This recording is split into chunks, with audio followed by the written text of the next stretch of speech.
Greetings all. Welcome to the Alaska Bigfoot Studies. Thank you for all your support. Big shout out to all my viewers, Jomo and the kids, getting their dose of Sunday morning Chuke cartoon goodness as we talk about Bigfoot and related subjects. So very excited for this season. Already the snow is melting and I'm getting together with Beans Baxter and Rob Roy Menzies, and we are planning some excursions that are going to be actual investigations on some hot spots that we have all kind of put our brains together and identified. So let's touch base with Rob Roy Menzies about some of those areas. So summer is approaching, and I think that the Bigfoot kind of, we don't really believe that they hibernate, right? But they slow down. I don't know. I'm torn on that because I don't know what they do. Yeah. I don't. Maybe they sleep a lot. My But I don't theory know if you is, can call it hibernating. my theory is they hunker down in caves. Yeah, I mean, I wish I knew. Yeah, All I can do is guess. right.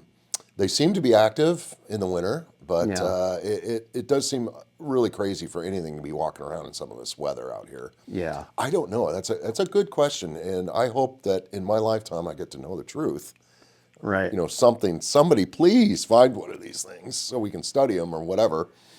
So we are going to be doing some investigations. Absolutely. And I wanted to talk about some of the hot spots, and I don't want to give away the exact locations, but just generally, what are the couple of the hot spots that you've kind of, because I know you're a seasoned camper. You've done a lot of camping. Yeah, I mean, I get around. I mean, in my spare time, that's my vacations, because I Yeah. get very little time off here.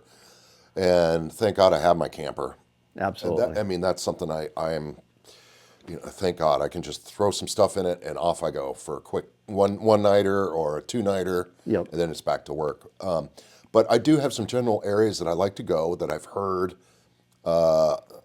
witnesses, a lot of, there's a lot of witnesses coming out of Willow, Trapper Creek. And going up there, I've met a few people up in the Willow Hatcher Pass area. Lots of stories up there. Wow. And, why not? If there's stories up there, and not just from one person, there's stories like all different people. You pull up to a coffee shop, ask them. They might know.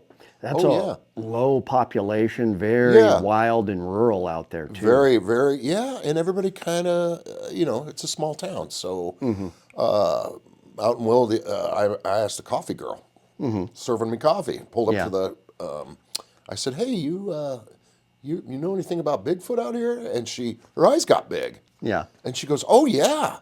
She says, we hear stories out at Trapper Creek. She said, of course, up in Willow, where I was going at the time, Willow Hatcher Pass. It's a long drive back into this valley. Lots of gold mines back there. Right. Very intriguing. I've heard a couple stories from gold miners. I've known two other eyewitnesses that have seen them up in that same area.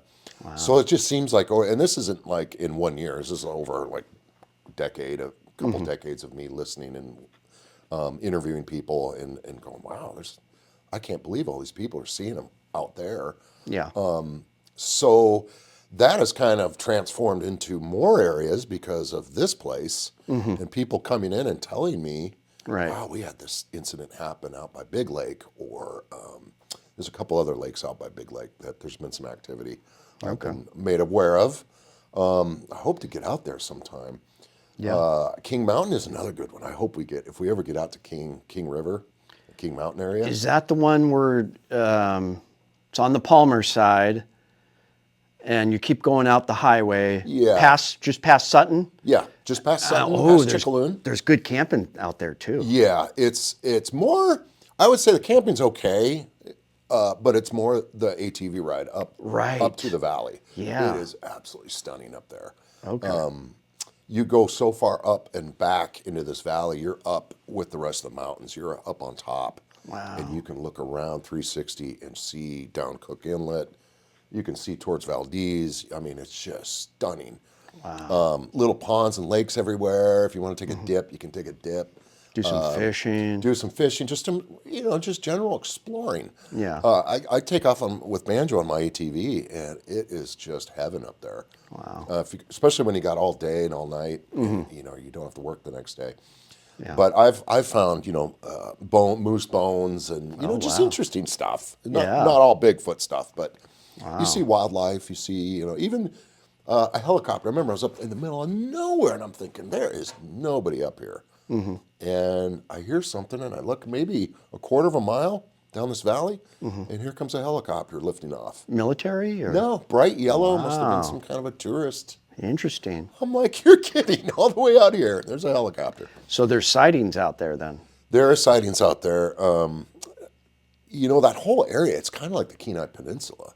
It's kind of like there's if there's one here, they're here. It's kind of like they're populated in that area. It sounds like. Right.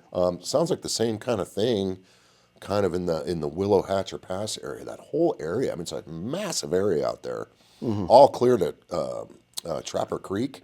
That whole area out there seems to be full of stories. Wow. From eyewitnesses, and so tall trees. It's a forested area. it's forested. It's forested. I want to say it's kind of. I wouldn't say it's easy to walk around in there, but the gold mines are there. There's lots of water, wildlife. Yeah. Endless views. I mean, you can go up in one valley and it's just another valley and another valley. I mean, you get lost up there. Talk about getting lost. Yeah. I'm quite sure that's how it begins. Right. And another place, that was up at Willow.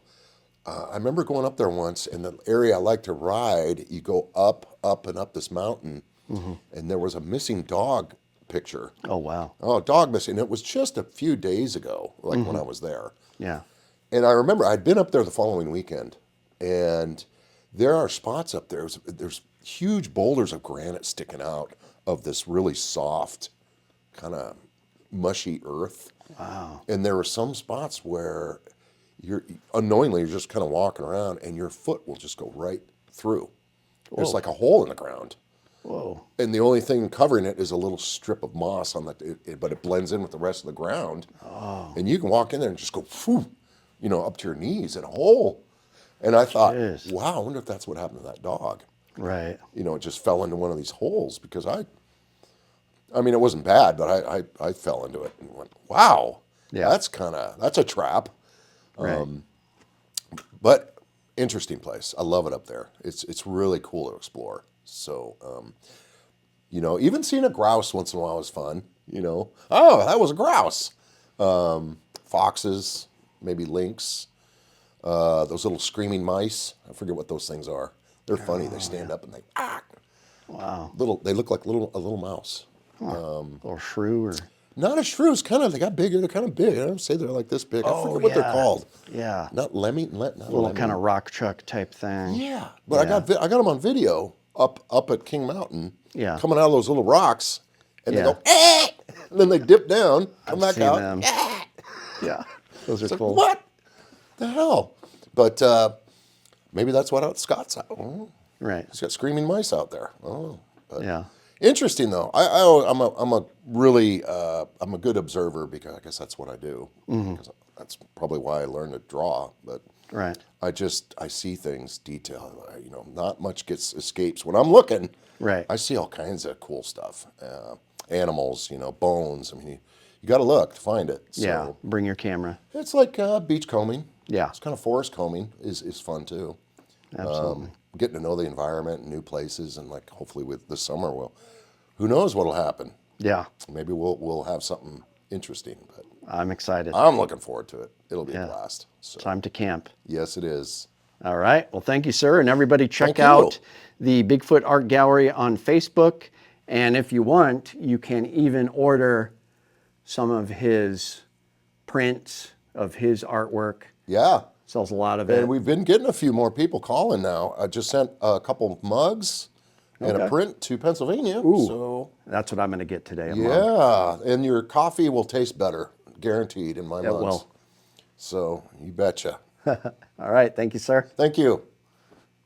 Well, I wasn't able to get footage from Beans this week. I'll probably have them on next Sunday, but we have been in contact and we're talking about some areas. Now, Alaska in general is just one big hotspot. You have to think about 99% of the land in Alaska is unexplored. There's just little pockets where humans are. Of course, where humans are is generally not a hotspot, but once you get out of that area, there are certain hotspots. Some places where there's more Bigfoot than others. I think Western Alaska is a huge hotspot.